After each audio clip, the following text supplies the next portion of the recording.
Hi there! Sensei Victoria Whitfield here from victoriawhitfield.com for your weekly love letter. This week in the energy, we're feeling the negativity or the tension, the stress of being in the workplace. Stress, anxiety, and negativity at work. Let's talk about ways that we can deal with that. There's this concept in literature, popular literature, of work-life balance. As if your life stops when you go to work. And then after you're at work, you go back to living your life, and you can breathe, you can be yourself when you're living your life, but when you go to work, you gotta hold your breath and take it because you're at work. I would challenge you to rethink this idea of work-life balance instead to be life balance. You are still yourself, and the angels are saying this very loudly right now. You are still yourself while you are at work. You are still a spiritual being, a person who is sensitive and has emotional needs and creativity while you're at work, no matter how uninspiring or how toxic the work environment is for you. It doesn't change the fact that you're still living your life. So let's start breaking down those barriers right between life and work. So perhaps you put on your suit and tie or put on your blouse and get all gussied up and ready with your work armor on, your work attire, and go out ready to grind. Oh my goodness, how painful. Grinding. Yeah. And we work hard, and that means you're a good worker. Even if the people around you weigh you down, or if they keep throwing more onto your plate, you have to grin and take it, or please everybody because you're at work and you're getting a paycheck, or you're getting paid, right, for your time there. So because you're getting paid for your time there, that means your time does not belong to you, and you do not belong to yourself. You're completely sold to the company or to your clients, right? No! Here's the thing. You couldn't hide the fact that you're a spiritual being, that you're a creative, infinite being, if you tried. That's why, if you have been trying to play the part at work, it's frustrating. It's stressful. Maybe you start stuffing to numb that sense of uncomfortable imbalance or misalignment energetically. Maybe you stuff with coffee, chips, soda, candy, or you stuff with Facebook, Twitter, Pinterest, Instagram, or you stuff with procrastination, senseless filing. It's like, oh, okay, we're filing and everything's good, but there's this big thing that you need to get done just off to over here, and I don't want to work on that project. I'm just gonna rearrange my pencils or redo this. Yeah, this really needs to get done. It's not the project that's enabling that behavior. It's this pattern of not acknowledging how you feel, right? And that's what Spirit is saying. What matters most is how you feel. So how can we then bring more love to your workplace? Feng Shui has a wonderful body of work. If you just Google Feng Shui cures, you will find so many ideas of how to raise the vibration of your workplace to reflect more balance. Here's the thing. Feng Shui is a form of environmental energy work, whereas meditation is our inner work, our inner energy work of creating clarity and really training ourselves to be relaxed and balanced, if that's the inner work, feng shui is really good outwardly to support how we feel emotionally. And there are so many things that you can do. So Spirit this week in particular asked that we give you some suggestions that we do here at the dojo for bringing more calm and peace and good vibrations, especially if you work in a negative work environment or if you have to deal with high stress people. And Spirit right now is saying we're going to begin from small and discreet, moving up and outwardly. So firstly, one thing that you could do is have a stone with you. So right here is a stone that was taken from the Swiss Alps by one of my students. Love you. Mwah. Thank you for the gift.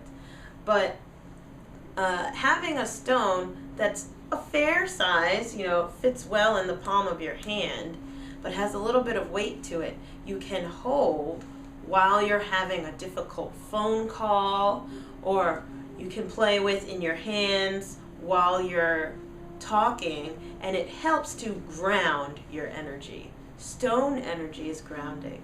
What type of stone or crystal doesn't really matter.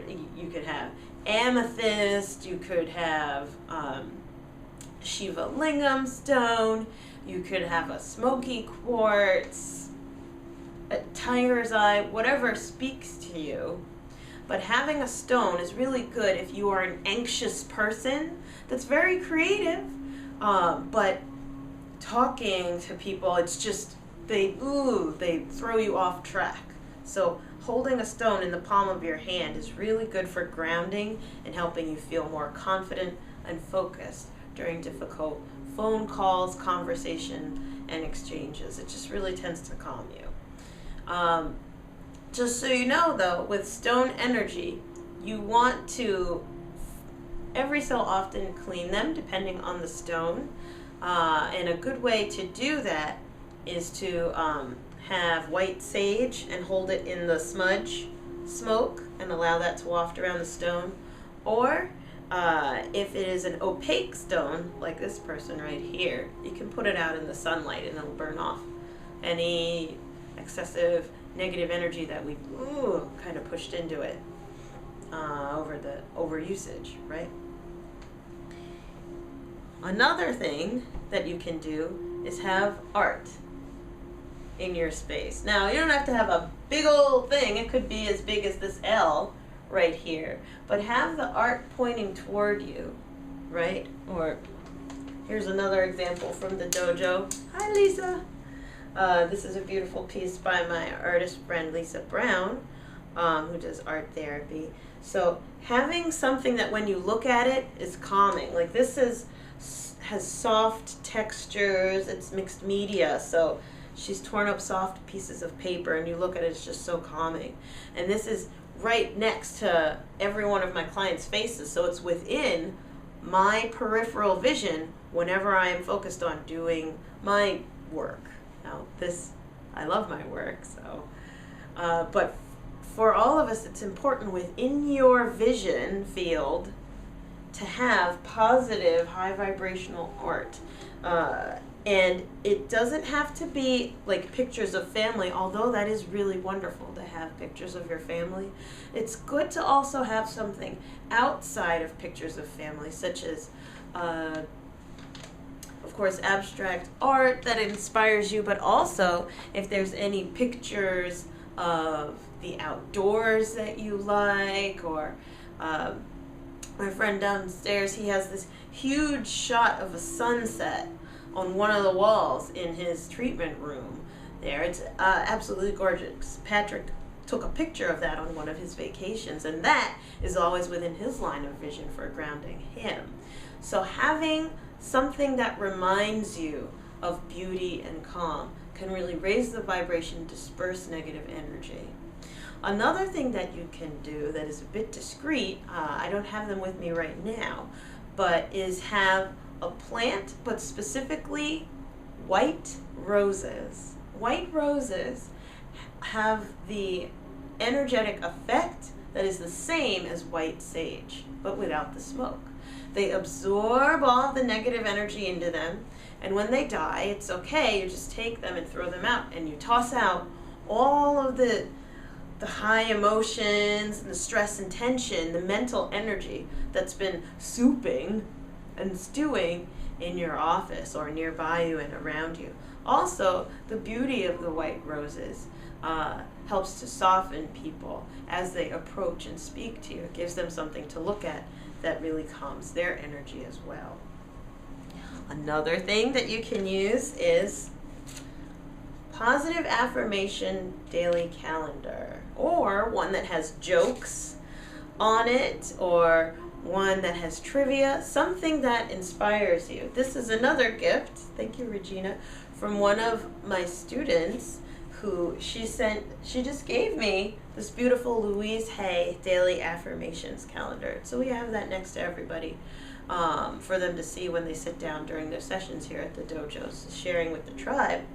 But it's really beautiful to have that to keep your mindset very positive, because when we're at work, we can, catch an ad or one of the lines on Google says something so negative, and we get triggered. Or when the meetings that we have are so serious and can have really heavy energy, or people come with their own dramatic or heavy energy, having something that really elevates your mental energy to a positive level is important to have. Again, on your desk or within your peripheral vision that you primarily work in. Okay. Another thing is a feng shui crystal. If you have a window in your office that gets sunlight, put one of these, a feng shui crystal. I think this one is if I'm not mistaken, this might be a 20 millimeter in diameter feng shui crystal. So it's a beautiful heavyweight lead crystal that's faceted. So when it catches the sunlight, it bends it and creates prisms in the room. So I think it's usually between 2 and 4 p.m. The dojo here is full of rainbows because of the crystal in the window here, and it just always cleanses and raises the vibration of any room that the rainbows are moving through, and it's really beautiful to see. So another thing that can inspire your space. Energetic spray. This is Shaman's Dawn. So all of my students absolutely love, and I love, this line of healing spray, and this one is for protection. They also have for empowerment, healing, love. So having a spray, if you want to just spray over yourself, is another thing. And even if you have it, you don't have to leave it out on your desk. You could at least have it in your drawer to know that it's there. Simply having something like this can be calming, to know that, I have resources in my environment right here that support me and acknowledge the fact that I am a spiritual being. Let's see. So much of the dojo right now is calling out and saying, show me, show me. An oracle cards deck. Shuffling it and pulling a card, on your lunch break or whenever you get to work is another way to raise the vibration of your workplace. Also, if you're looking for spiritual guidance and intuitive guidance for decisions that you have to make regarding projects at work, or dealing with clients and customers, this is really good to have at work with you. Just leave in your desk, or if you have more privacy, out on front of your desk so that you see it. Remember, seeing things and having them in your visual environment raises your vibration. This is environmental energy work. Lastly, let me see if I can get this over here, because he's plugged in right now. Woo! I don't know if you can see this. This is a Himalayan salt lamp, and he is always in the corner of the room. And whenever someone's on my treatment table here in the dojo, he ends up being right between their 2 feet in their line of vision. So it's really good for grounding. Himalayan salt lamps, this guy's kind of heavy. I think, I would say maybe he's 10 inches tall, something like that. Himalayan salt lamps are also really good for cleaning the air, not only of negativity and high emotion, but also of allergens. They release anions, or negative ions, you know, depending how you're Googling, but it releases anions because of the chemical processes of the light warming up the salt. And as the anions go through the air, they attract particles and then cause them to fall to the ground, thus clearing the air of any dust and allergens. So another awesome resource to have in your office if you can. Woo, this one's heavy. Hold on a second. Oh boy. Okay. So, and with that, just a few suggestions to send your way for raising the vibration of your work environment. Speaking of oracle cards, though, I'm hearing, let's pull the one for the week of how we can weigh in and understand what the angels want to say about dealing with negativity in the workplace and clearing the energy of your workplace. So, just shuffling, holding a positive intention, knowing that the right guidance we'll need to hear is coming.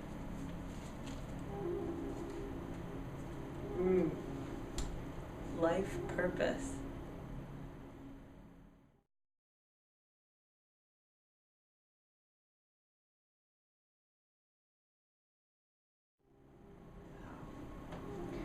The purpose of your life is to serve in a way that brings great joy to yourself and others.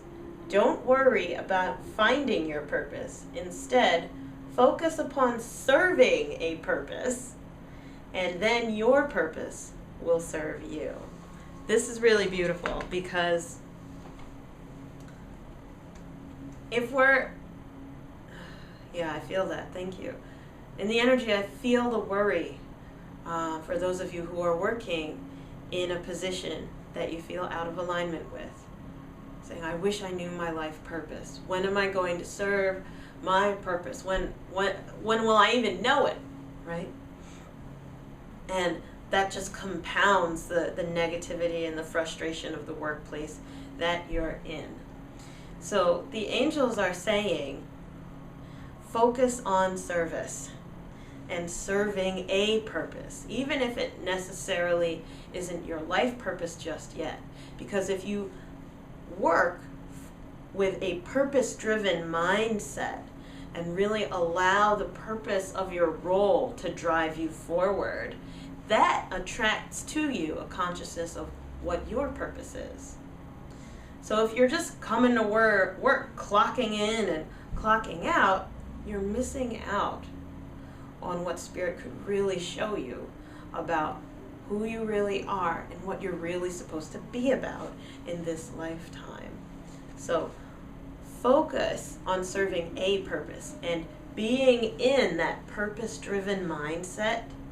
Even if it's not your life purpose, being in the purpose-driven mindset naturally, because of the law of attraction, attracts the knowledge of your life purpose to you.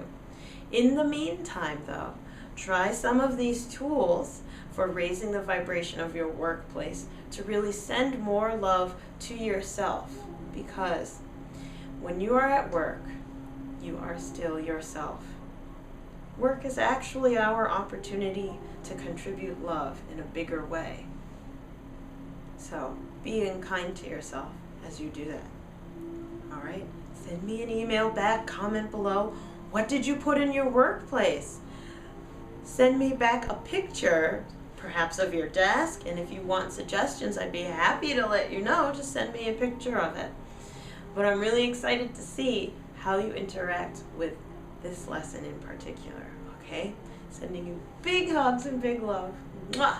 See you next week. Bye.